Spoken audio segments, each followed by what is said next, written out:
মুসলমান ভাইরা আমার, বন্ধুরা রে আমার,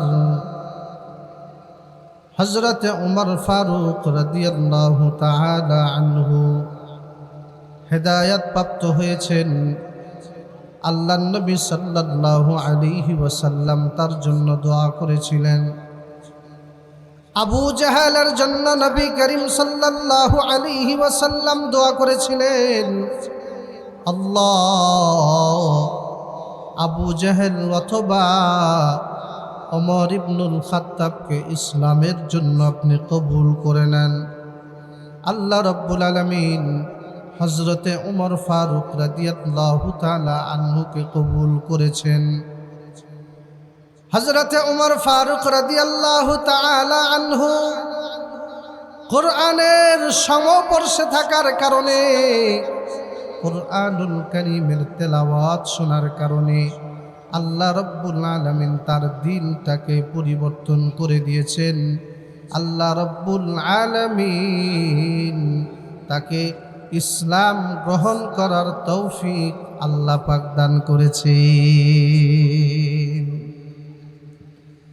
এজন্য মুসলমান ভাইরা আমার, বন্ধুরা রে আমার, কুরআনুল কারীম হেদায়েত পাওয়ার অন্যতম একটা মাধ্যম। এজন্য কুরআনুল কারীমের আলোচনা যেখানে হয় সেখানে আমার আপনার যাওয়া লাগবে।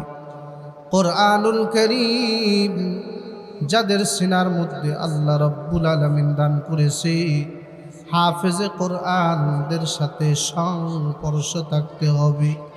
হাফেজে কোরআনকে মহাব্বত করতে হবে, ভালোবাসতে হবে। হাফেজে কোরআন যেখানে তৈরি করা হয় মাদ্রাসা, ওই মাদ্রাসার সাথে আমার আপনার সুসম্পর্ক লাগা লাগবে। আমি আপনি যদি হাফেজে কোরআনকে যদি মহাব্বত করি, আমি আপনি যদি হাফেজে কোরআনকে যদি ভালোবাসি, মাদ্রাসাগুলোর সাথে যদি সম্পর্ক রাখি, আল্লাহ রাব্বুল আলামিন আমাকে আপনাকে কুরআনুল কারীমের উসিলা করে হাসরের ময়দানে নাজাতের জরিয়া আল্লাহ তাআলা বানিয়ে দিবেন। সুবহানাল্লাহ। কারণ হলো, যে মানুষ যেই জিনিসের সাথে মহব্বত রাখে, ভালোবাসা রাখে, তার হাসর নাসর ওই জিনিসের সাথেই হবে। কথা ঠিক না বেঠিক? নবীজি সাল্লাল্লাহু আলাইহি ওয়াসাল্লাম বলেন, আল কুরআনু মা মান আহাব্বা, যার সাথে যার মহব্বত তার সাথে তার কিয়ামত হবে। কেউ যদি কোরআনের সংস্পর্শে থাকে, উলামায়ে কেরামের সহবতে থাকে, তাহলে তার দিল আস্তে আস্তে পরিবর্তন হতে থাকে। কোরআনের একটা চমক আছে, কোরআনের একটা নূর আছে। এই কোরআন হযরতে উলামায়ে কেরাম জবান দ্বারা আলোচনা করে, কিন্তু আলোচনাগুলো দিলে যায় লাগে। কথা ঠিক না বেঠিক? কোরআন যেখানে তেলাওয়াত করা হয়, মানুষ চাতক পাখির ন্যায় তাকিয়ে থাকতে আর শুনতে থাকে। কারণ এটা কোরআনের নূর, কোরআনের তাফসীর।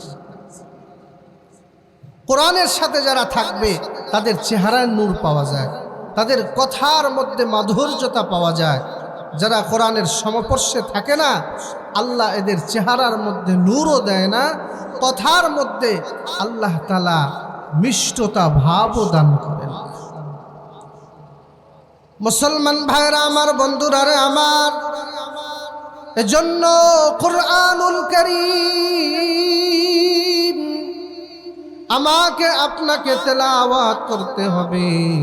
কুরআনুল কারীম যারা সিনার মধ্যে আঁকড়ে রেখেছে তাদেরকে মহব্বত করতে হবে, তাদেরকে ভালোবাসতে হবে। কারণ কুরআনুল কারীম আমাকে আপনাকে মহব্বত করা, আমাকে আপনাকে ভালোবাসা। এই কুরআনুল কারীম এমন একটা জিনিস, কোরআনকে ভালোবাসা মানে আমার আপনার রব আল্লাহকে ভালোবাসা হয়ে যায়। এই কুরআনুল কারীম আমার আপনার জন্য জান্নাত।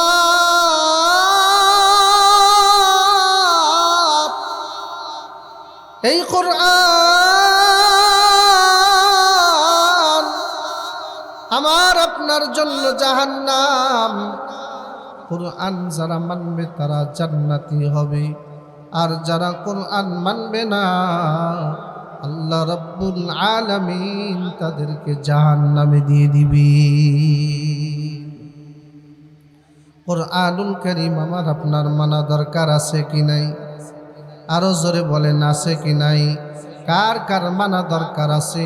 দুটি হাত তুলে আল্লাহকে দেখায় দিন। নারায়ে তাকবীর, নারায়ে তাকবীর। আল কোরআনের আলো, আল হাদিসের আলো, নারায়ে তাকবীর। একটু জিকির করি লা ইলাহা ইল্লাল্লাহ, লা ইলাহা, জোরে লা ইলাহা ইল্লাল্লাহ, লা ইলাহা, লা ইলাহা ইল্লাল্লাহু মুহাম্মাদুর রাসূলুল্লাহ সাল্লাল্লাহু আলাইহি ওয়াসাল্লাম।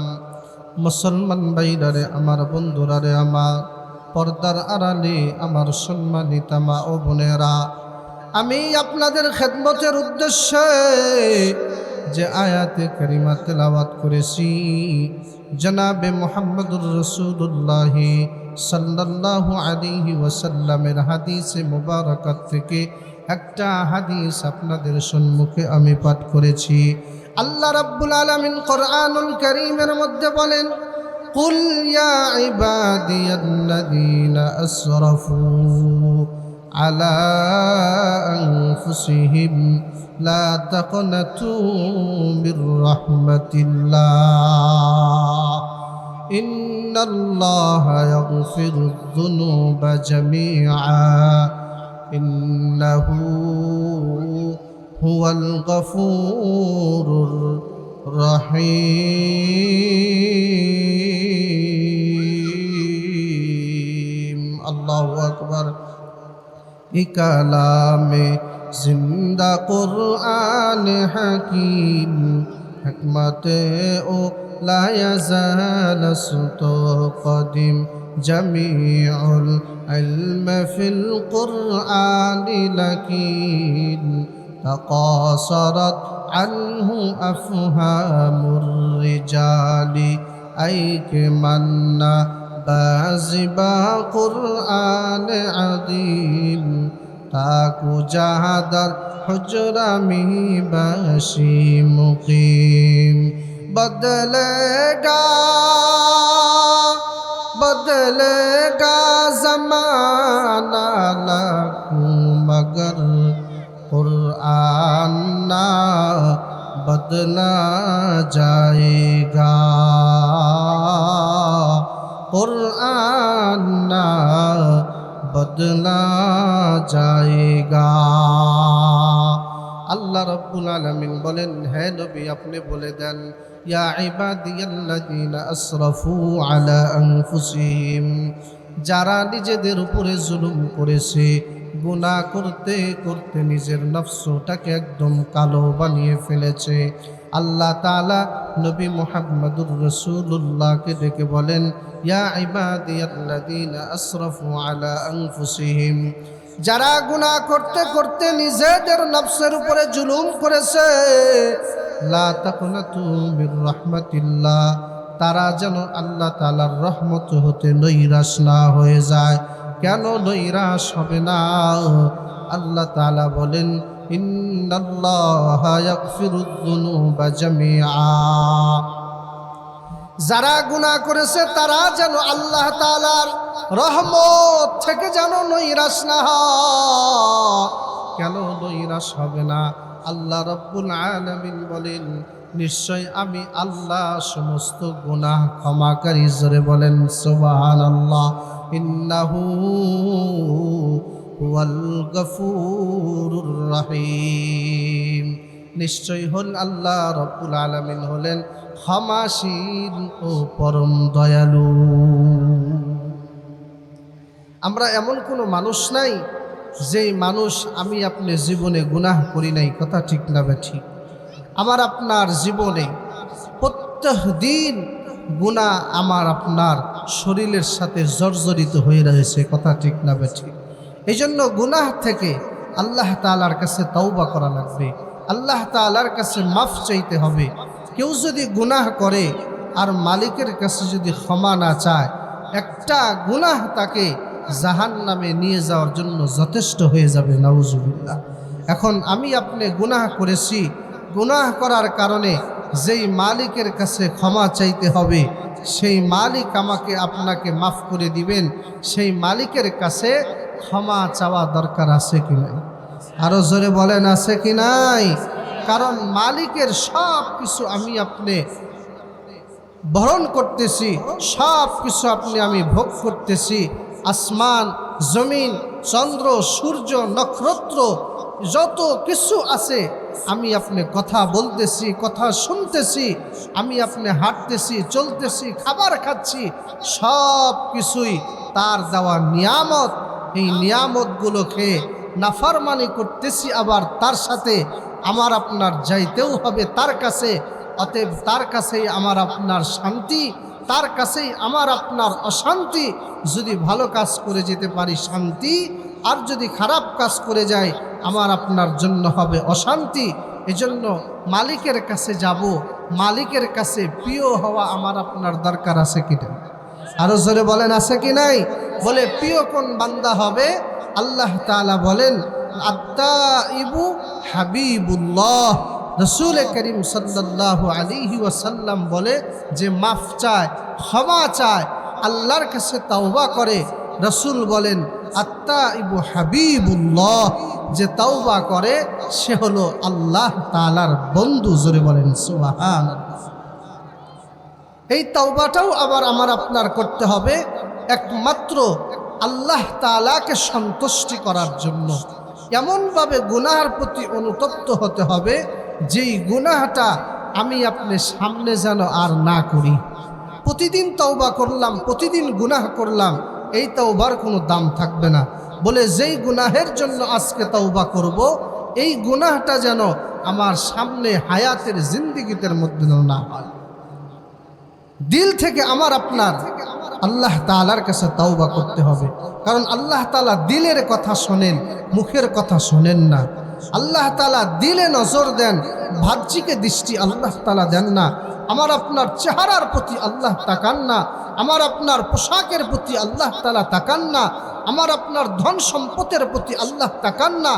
আল্লাহ তাকান হলো আমার আপনার কলবের দিকে। নবীজি সাল্লাল্লাহু আলাইহি ওয়াসাল্লাম বলেন ইন্নাল্লাহা লা ইয়ানজুরু ইলা সুওয়ারিকুম ওয়া আমওয়ালিকুম ওয়ালাকিন ইয়ানজুরু ইলা কুলুবিকুম। নবীজি সাল্লাল্লাহু আলাইহি ওয়াসাল্লাম বলেন নিশ্চয় আল্লাহ রব্বুল আলামিন তোমাদের পোশাকের প্রতি আল্লাহ তাআলা নজর দেন না। আল্লাহ রব্বুল আলামিন তোমাদের ধন সম্পদের প্রতি আল্লাহ রব্বুল আলামিন নজর দেন না। ওয়ালাকিন ইয়ানজুরু ইলা কুলুবিকুম, বরং আল্লাহ রব্বুল আলামিন তোমাদের কলবের প্রতি আল্লাহ দৃষ্টি দেন। ज़ाहिरी पर हक नहीं करता नदर, लेके बातिन पर करे ऐबे खबर। जो अमल दिल से नहीं बज़्बे तलो, लिख गए हैं उस बयां में सब सलाब। यूं हुआ फरमान हक आई होशमान, यूं हुआ फरमान हक आई होशमान, लिख गए हैं उस बयां में सब सलाम। মুসলমান ভাইরা আমার, বন্ধুরা রে আমার, এজন্য আমাকে আপনাকে তওবা করতে হবে, ইস্তেগফার আল্লাহ রাব্বুল আলামিনের কাছে দিল থেকে আমাকে আপনাকে করতে হবে। মুসলমান ভাইরা আমার, বন্ধুরা রে আমার, পর্দার আড়ালে আমার সম্মানিত মা ও বোনেরা, খাঁটি দিলে আল্লাহ তাআলার কাছে তওবা করা লাগবে, আল্লাহ তাআলার কাছে মাফ চাইতে হবে। কারণ আমি আপনি এমন গুনাহ করেছি আমার আপনার কেউ জানে না, মা জানে না, বাবা জানে না, এমনকি আমার আপনার স্ত্রীও জানে না। মা বোনেরা, আপনারা যারা গুনাহ করেন, এমন গুনাহ হয়ে গেছে যেই গুনাহটা আপনার স্বামী পর্যন্ত জানে না, আপনার কলিজার টুকরা সন্তানরা জানে না, পৃথিবীর কেউ জানে না। যিনি জানেন তার নাম কি? আরো জোরে বলেন কি? দুনিয়ার সব চোখ ফাঁকি দিতে পারলেও আমি আপনি আল্লাহ রাব্বুল আলামিনের চোখটাকে কিন্তু ফাঁকি দিতে পারবো না। দুনিয়া যেখানে বসে আমি আপনি গুনাহ করি না কেন, পৃথিবীর কেউ দেখুক বা না দেখুক, আমার আল্লাহ কিন্তু সব দেখেন। আল্লাহ রাব্বুল আলামিন আমার আপনার দিলের খবরটাও জানেন। কুল ইন তুখফু মা ফি সুদুরিকুম আও তুবদুহু ইয়ালামুল্লাহ। এজন্য মুসলমান ভাইরা আমার, বন্ধুরা রে আমার, আল্লাহ তাআলার কাছে তওবা করা লাগবে। আল্লাহ তাআলার কাছে মাফ চাওয়া লাগবে। এই মাফ চাওয়ার জন্য প্রতিদিন আল্লাহ তাআলা তার দরজা খুলে রাখছেন।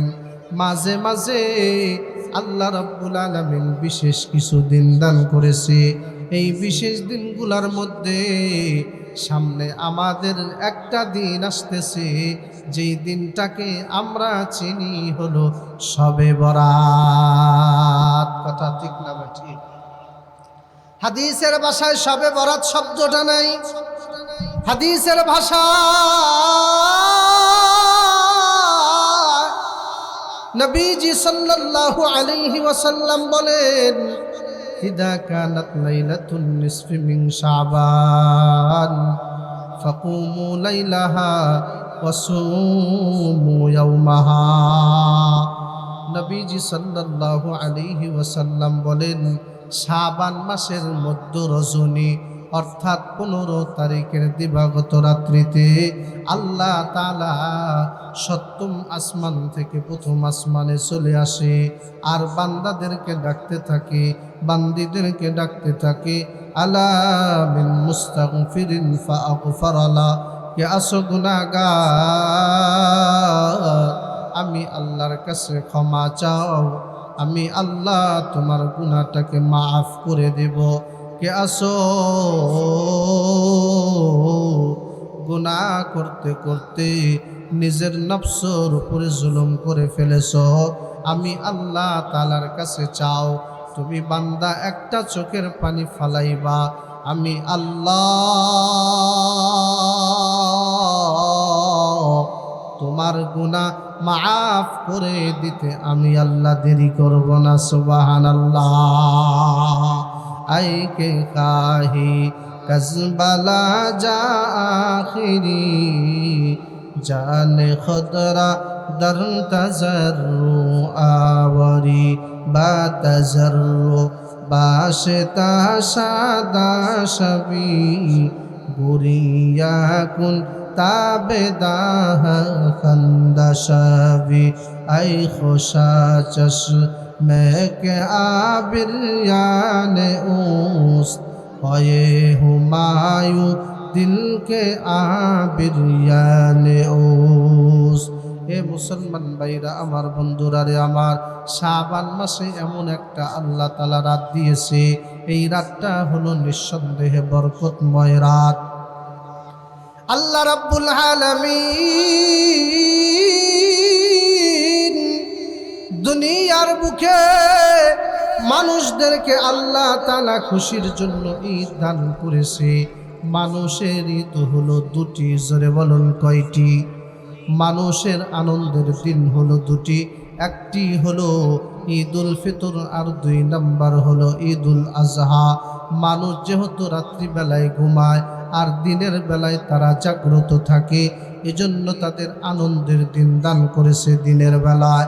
আল্লাহ রাব্বুল আলামিন মানুষ জাতিকে সৃষ্টি করেছেন, ফেরেশতা জাতিকেও আল্লাহ সৃষ্টি করেছেন, কথা ঠিক না বেঠিক? ওই ফেরেশতাদেরও 2 দিন ঈদ দান করেছে। 1 নাম্বার হলো, প্রথম নাম্বার ঈদের দিন হলো শবে বরাত, আর 2 নাম্বার ঈদের নাম হলো লাইলাতুল কদর, শবে কদর। তাহলে মানুষদের জন্য ঈদের দিন 2টি, একটি হলো ঈদুল ফিতর আর একটা হলো ঈদুল আজহা। ফেরেশতাদের 2টি ঈদের দিন, একটি হলো শবে বরাত আর 2 নম্বরটা হলো লাইলাতুল কদর। মুসলমান ভাইরা আমার, বন্ধুরা রে আমার, শবে কদর এটি গুরুত্বপূর্ণ একটি রাত, শবে বরাত একটি গুরুত্বপূর্ণ রাত। কিতাবের মধ্যে বলা হয়, নবীজি সাল্লাল্লাহু আলাইহি ওয়াসাল্লাম বলেন, যখন লাইলাতুন নিসফি মিন শাবান অর্থাৎ শবে বরাতের রাত যেদিন হলো, আল্লাহ রাব্বুল আলামিনের ফেরেশতা হযরত জিবরাইল আলাইহিস সালাতু ওয়াস সালাম আমাকে এসে দেখলো। ডাকার পরে বলতেছে, ইয়া মুহাম্মদ, তুমি একটু আসমানের দিকে তাকাও। নবীজি সাল্লাল্লাহু আলাইহি ওয়াসাল্লাম বলেন, জিবরাইল আমিন আলাইহিস সালাতু ওয়াস সালাম যখন আমাকে ডাকলো, আসমানের দিকে তাকাইতে বলল, আমি নবীজি আসমানের দিকে তাকানোর সাথে সাথে দেখতে পাইলাম আল্লাহ তাআলার 8টা দরজা, জান্নাতের 8টি দরজা আল্লাহ শবে বরাতের রাতে উসিলা করে জান্নাতের 8টি দরওয়াজা আল্লাহ তাআলা খুলে দিয়েছেন। কাদেরে কুদরত দারি বরকামাল আনতা রব্বি আনতা হাসবি দুল জালাল। নবীজি সাল্লাল্লাহু আলাইহি ওয়াসাল্লাম বলেন, 8টি দরওয়াজা 8জন ফেরেশতা দাঁড়িয়ে আছে। এক একজন ফেরেশতা এক একজন এক একটা কথার মাধ্যমে সুসংবাদ দিচ্ছে। প্রথম দরজায় যেই ফেরেশতা দাঁড়িয়ে আছে, ওই ফেরেশতা দুনিয়ার মানুষদেরকে ডেকে ডেকে বলতেছে সুসংবাদ আজকে তাদের জন্য যারা এই রাত্রিতে কোরআনুল কারীম তেলাওয়াত করে। সুবহানাল্লাহ। সুসংবাদ তাদের জন্য এই রাত্রিতে যারা কোরআনুল কারীমের তেলাওয়াত করে। এখন প্রশ্ন হলো, হুজুর আমরা তো কোরআনুল কারীম তেলাওয়াত করতে পারি না, এজন্য আমার আপনার কোরআনুল কারীম শেখা দরকার আছে কি নাই? আরো জোরে বলেন, আছে কি নাই? কোরআনুল কারীম আমার আপনার শেখা লাগবে। কোরআনুল কারীম শেখা ছাড়া আমি আপনি মুসলমান দাবি করতে পারি না। কারণ আপনি মুসলমান, কোরআনুল কারীম পড়তে পারেন না। আপনি মুসলমানের নিষেধ আছে কোরআনুল কারীমে, মুসলমানদের আদেশ আছে কোরআনুল কারীমে। আপনি মুসলমান দাবি করেন, মুসলমানের সবচাইতে মূল গ্রন্থ হলো আল কোরআন। এই কোরআনটা আপনি পড়তে জানেন না, আপনি আমি কিভাবে মুসলমানি দাবি করি? এজন্য ভাইরা আমার, বন্ধুরা রে আমার, পর্দার আড়ালে আমার সম্মানিত মা ও বোনেরা, আমার মহাব্বতের ভাই জনাব হাফেজ মাওলানা মোতাহার ভাই সুন্দর একটা মাদ্রাসা করেছে, সুন্দর একটা প্রতিষ্ঠান তিনি গড়ে তুলেছে। এইখানে কোরআনুল কারীমের শিক্ষা দেওয়া হয়। ছোট ছোট কচি কাঁচা মাসুম বাচ্চারা আল্লাহর কোরআনুল কারীম তেলাওয়াত করে। শেষ রজনীতে দুনিয়ার মানুষ যখন ঘুমিয়ে থাকে, অত্র এলাকার মানুষ যখন ঘুমে ব্যস্ত হয়ে থাকে, এই মাদ্রাসায় যারা হেফজখানায় কোরআনুল কারীম পড়ে মুখস্থ করে, রাত 4টার সময় শিক্ষক শিক্ষিকারা এদেরকে জাগ্রত করে দেয় ঠান্ডা পানিতে ওযু করে আল্লাহর কোরআনুল কারীম তেলাওয়াত করে। আল্লাহু আকবার বলেন, আরো জোরে বলেন আল্লাহু আকবার। এ মুসলমান ভাইরা আমার, পর্দার আড়ালে আমার সম্মানিতা মা ও বোনেরা, ছোট ছোট কচি কাঁচা মাসুম বাচ্চারা আল্লাহর কোরআনুল কারীম তেলাওয়াত করে। ভাবতে আপনার অভাব লাগবে, যেই মাসুম বাচ্চাগুলা রাত্রিবেলা ঘুমাইলে ঠিক মতো শান্তিতে ঘুমাইতে পারে না, রাত্রিবেলায় ভালো বিছানা নাই, ওই বিছানা না থাকার পরেও ফ্লোরে শুয়ে থাকে, রাত্রি 4টা বেলায় ঘুম থেকে ওঠার পরে আল্লাহর কোরআনুল কারীম তেলাওয়াত করে। যেই বাচ্চাগুলোর বাড়িতে সুন্দর বিছানা আছে, সুন্দর ঘুমাবার পরিবেশ আছে, এরপরেও তারা বাড়িতে ঘুমায় না, সুন্দর বিছানা মাদ্রাসাতে দেওয়া হয় না, আল্লাহর কোরআনের জন্য এরা মুখস্থ করে।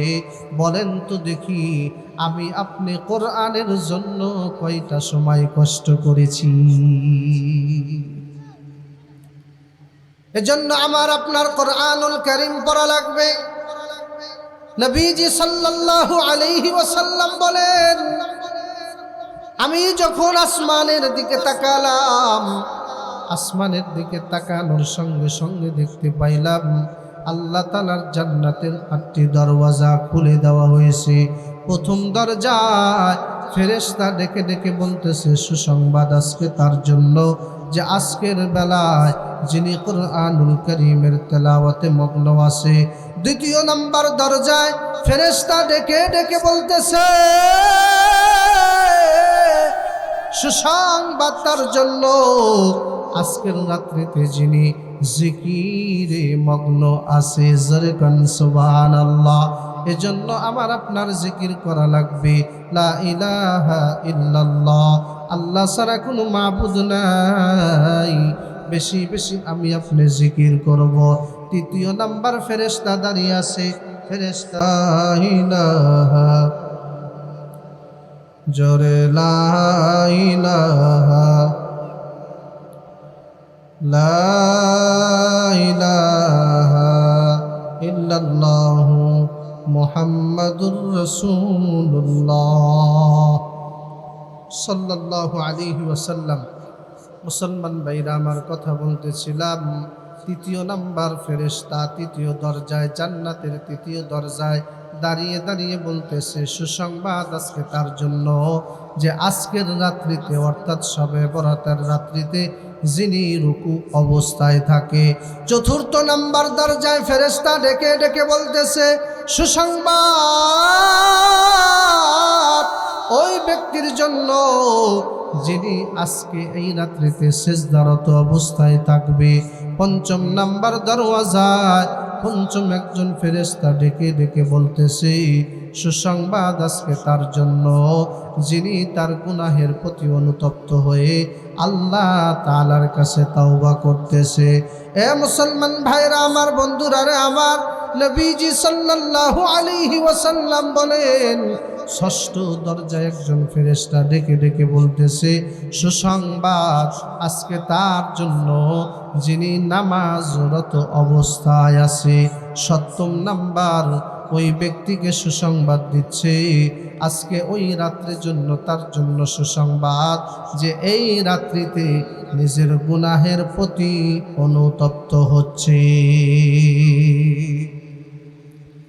এজন্য মুসলমান ভাইরা আমার, বন্ধুরা রে আমার, লাইলাতুন নিসফি মিন শাবান, এই রাত্রিতে আমার আপনার জিন্দেগির গুনাহের জন্য আল্লাহ তাআলার কাছে অনুতপ্ত হবে, আল্লাহ তাআলার কাছে কান্না করা লাগবে। আল্লাহ তাআলা কান্না করা বড় পছন্দ করেন। আল্লাহ তাআলা কোরআনুল কারীমের মধ্যে বলেন ফালইয়াদহাকু কলিলা ওয়ালইয়াবকু কাসীরা। আল্লাহ তাআলা বলেন তোমরা বেশি বেশি কাঁদো আর কম কম হাসো। আল্লাহ তাআলার নবী বলেন ইবকু ফা ইল্লাম তাকুনু ফাতাবাকু। নবীজি সাল্লাল্লাহু আলাইহি ওয়াসাল্লাম বলেন তোমরা কান্না করো, যদি কান্না না আসে তাহলে কান্নার বান করো।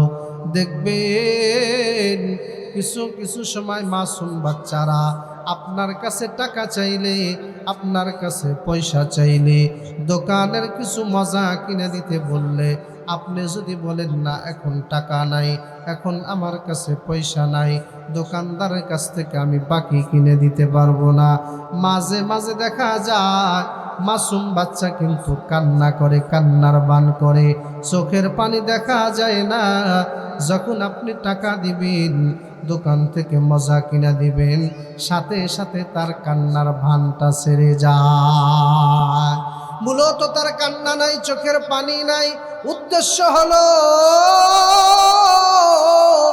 আপনার থেকে আমার থেকে টাকা নেওয়া, ওর উদ্দেশ্য হাসিল করা।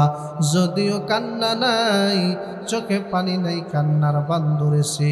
আমার আপনার নবী সাল্লাল্লাহু আলাইহি ওয়াসাল্লাম বলে ইবেকু, গুনাহ করেছো মালিকের দরবারে কান্না করো। ফা ইল্লাম তাকুনু, যদি তোমার কান্না না আসে ফাতাবাকু, কান্নার ভান করো। তাওবা করা ছাড়া আল্লাহ তাআলা আমাকে আপনাকে মাফ করবে না। আর যদি তাওবা করতে পারি, আল্লাহ রাব্বুল আলামিন ক্ষমার ঘোষণা করে দিয়েছেন। এজন্য আমার আপনার তাওবা করা লাগবে। ও আমার মা বোনেরা, আপনারা নামাজ পড়বেন, পর্দা করবেন। যারা নামাজ পড়ে না, পর্দা করে না, স্বামীর কথা শোনে না, এরা বিরাট বড় বড় গুনাহ করে ফেলল। আর এই গুনাহ করে যদি আপনি তাওবা না করে যদি মাফ মারা যান, একটা গুনাহ আপনাকে জাহান্নামে নিয়ে যাওয়ার জন্য যথেষ্ট হয়ে যাবে। পুরুষ যারা আছি তাদের গুনাহ থেকে তাওবা করা লাগবে। নারী যারা আছি আমার আপনারও অনেক গুনাহ আছে, গুনাহ থেকে তাওবা করা লাগবে। তাওবা যদি না করি আল্লাহ তাআলা কিন্তু মাফ করবে না। আমার মা বোনেরা, আমার বৃদ্ধ বাবাজিরা, যুবক বন্ধুরা রে, আমরা যারা বাবা আছি, মা আছি, সন্তান যখন কান্না করে তখন কিন্তু আমরা বুঝতে পারি সন্তানের কিছু প্রয়োজন আছে। আমিও আপনি আল্লাহ তাআলার বান্দা। আমি আপনি যদি আল্লাহ তাআলার কাছে না চাই, আল্লাহ তাআলার কাছে যদি না কান্না করি, আল্লাহ তাআলা বুঝবে না বান্দা কি চায়। আমি আপনার তো গুনাহগার, আমার আপনার তো গুনাহ ক্ষমা করানো দরকার। এজন্য আল্লাহকে ডাক দিয়ে বলতে হবে, হে আল্লাহ, তুমি তো গফফার, তুমি তো গফুর, আর আমি হলাম গুনাহগার। মেহেরবানি করে আমার জিন্দেগির গুনাহ তুমি মাফ করে দাও। বলেন দেখি, আমার আপনার মালিকের কাছে মাফ নেওয়ানোর দরকার আছে কিনা? আরো জোরে বলেন, আছে কি নাই? যেই আল্লাহর কাছে মাফ চাইলে মাফ করবেন তিনি কে? আরো জোরে বলেন, কে? বান্দা বান্দি মালিকের কাছে যদি ক্ষমা চায়, আল্লাহ তাআলার কাছে ওই বান্দা বান্দি প্রিয় হয়ে যায়। সুবহানাল্লাহ। আল্লাহ তাআলা বলেন, ইন্নাল্লাহা ইউহিব্বুত তাওয়াবিন ওয়া ইউহিব্বুল মুতাতাহহিরিন। আল্লাহ তাআলা তওবাকারীকে ভালোবাসেন আর পবিত্র অর্জনকারীকে ভালোবাসেন। কফিল যিনি ছিলেন বনে ইসরাইলের জামানায় একজন খারাপ মানুষ, এমন কোনো গুনাহ নাই কফিল যে গুনাহটা করে নাই।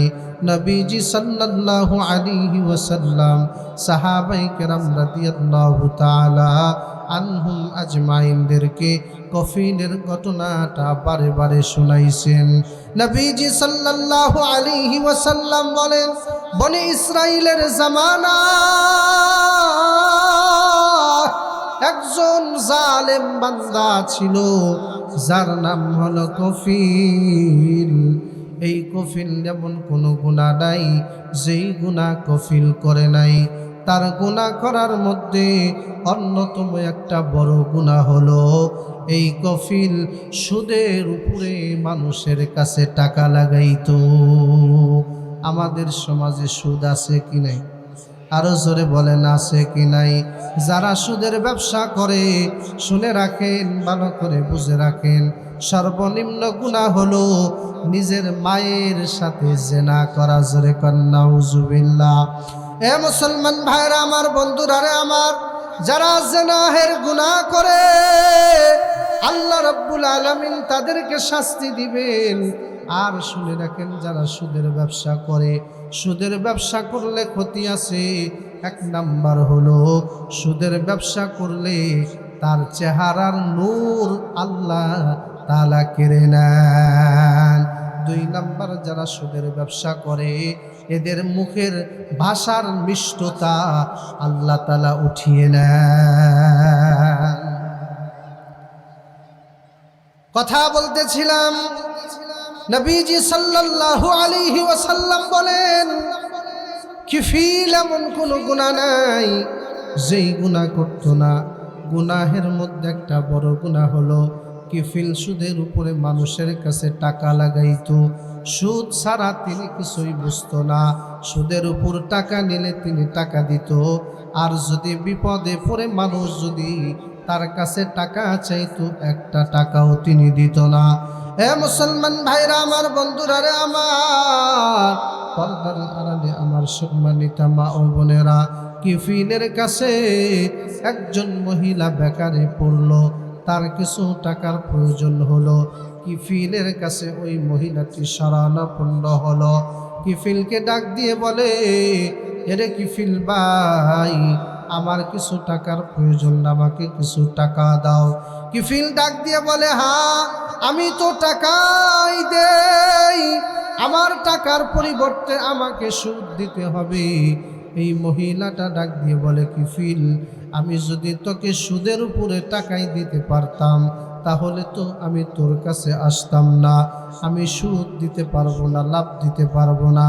এবার কিফিল এত খারাপ, এমন কোনো খারাপ নাই যে কিফিল করে নাই। কিফিল ওই মহিলাকে প্রস্তাব দিচ্ছে, টাকা দিতে পারবা না তাতে কি হয়েছে, যদি তুমি আমার কুপ্রস্তাব দিলাম, আমার সাথে যদি জিনা করো তোমার সুদের টাকা দেওয়া লাগবে না। জোরে বলেন নাউজুবিল্লাহ। এবার মহিলাটা অপারগ হয়ে গেল, কারণ কিছু কিছু সময় মানুষ অপারগ হয়ে গুনাহে লিপ্ত হয়। দরিদ্রতার কারণে মানুষ গুনাহে লিপ্ত হয়। নবীজি সাল্লাল্লাহু আলাইহি ওয়াসাল্লাম বলেছেন, মানুষ দরিদ্রতার কারণে কুফরি পর্যন্ত চলে যায়। ওই মহিলা অত্যন্ত দরিদ্র ছিল, অভাবী ছিল, যার কারণে তার টাকাটা অত্যন্ত প্রয়োজন ছিল। ওই মহিলা অপারগ হয়ে কিফিলের কুপ্রস্তাবে রাজি হয়ে গেল।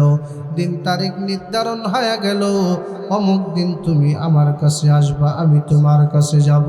মহিলা সঠিক সময় আসলো। আসার পরে কিফিল তখন তার রুমের মধ্যে প্রবেশ করলো।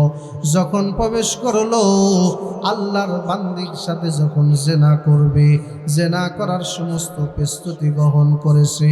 এখন কিফিল ওই মহিলার দিকে তাকায় দেখে আল্লাহর বান্দি মহিলা শব্দ করে করে কান্না করছে। কিফিল ডাক দিয়ে বলে, কি ব্যাপার, তুমি কান্না করো কেন? আমি তো তোমাকে জবরদস্তি করি নাই, তুমি তো স্বেচ্ছায় আমার কাছে আসছো। আমি তো তোমাকে জবরদস্তি করি নাই, আমি তোমাকে ডেকেছি, তুমি কাজ করবে, চলে যাবে, টাকা দিবে, টাকা দিবে না বিদায় কাজ করব, এজন্য তুমি আবার কান্না করতেছো কেন? আল্লাহর বান্দি ডাক দিয়ে বলে, রে কিফিল, আমি কান্না করতেছি আল্লাহ তাআলার ভয়ে, কারণ আমি জীবনে এমন কাজ আমি আল্লাহ তাআলার সামনে করি নাই। পৃথিবীর কেউ দেখুক বা না দেখুক, আমার আল্লাহ তো আমাকে দেখতে পারছে। আমার এই কান্নাটা আল্লাহ তাআলার ভয়ে কান্নাটা হইতেছে। কিফিল ডাক দিয়ে বলে, তুমি কি জীবনে কারো সাথে এই কাজ করো নাই? এবার আল্লাহর বান্দি ডাক দিয়ে বলে, না না, আমি কখনো এই কাজটা আল্লাহ তাআলার জন্য, আল্লাহ তাআলা কসম করে বলি, এই কাজটা আমি কারোর সাথে করি নাই। এবার কিফিল ডাক দিয়ে বলতেছে, তাহলে তুমি কান্না করার আরো কোনো কারণ আছে নাকি? আল্লাহর বান্দি ডাক দিয়ে বলে, কিফিল রে, আমি আল্লাহ তাআলার কাছে বড় লজ্জিত হইতেছি আর আল্লাহ তাআলার কাছে ভয় করতেছি।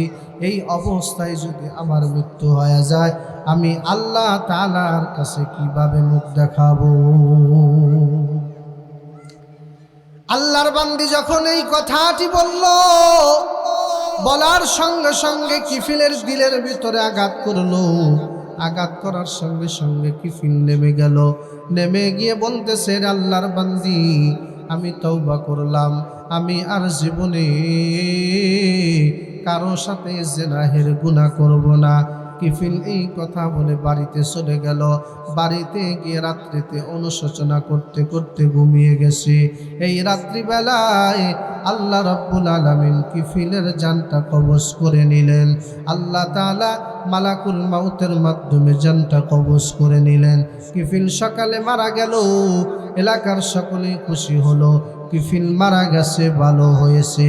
কারণ কিছু কিছু মানুষ যখন মারা যায়, মানুষ না কেঁদে খুশি হয়। কথা ঠিক না বেঠিক? বলে ওই খারাপ লোকটা মারা গেছে, ভালো হয়েছে। কিছু কিছু মানুষের চেহারা দেখা যায় ভালো, কিন্তু তাদের মধ্যে জুলুম বেশি থাকে, তাদের মধ্যে অন্যায় বেশি থাকে। মৃত্যুর সংবাদ শুনলে মানুষ বলে মারা গেছে, তাতে ভালো হয়েছে। যখন বনি ইসরাইলের জামানার লোকদের মধ্যে যখন খবর পৌঁছে গেল কিফিল মারা গেছে, তখন মানুষের আলোচনা করতে লাগলো, কিফিল মারা গেছে, ভালো হয়েছে, কিন্তু আল্লাহ তাআলার কাছে এই তওবাটা পছন্দ হয়েছে। কিফিল আল্লাহ তাআলার কাছে তওবা করেছে, আমি আর জীবনে গুনাহের কাজ করব না। আল্লাহ তাআলা কুদরতিভাবে দরজায় লিখে দিয়েছে, গফারাল্লাহু লাকা ফিল কিফিল। আল্লাহ তাআলা কিফিলের জিন্দেগির গুনাহ মাফ করে দিয়েছেন। সুবহানাল্লাহ। ज़ाहिरी पर हक नहीं करता नज़र, लेके बातिन पर करे ऐ बेखबर। जो अमल दिल से नहीं बस बेताल्लुक़, लिख गए हैं उस बयां में सब सलाम।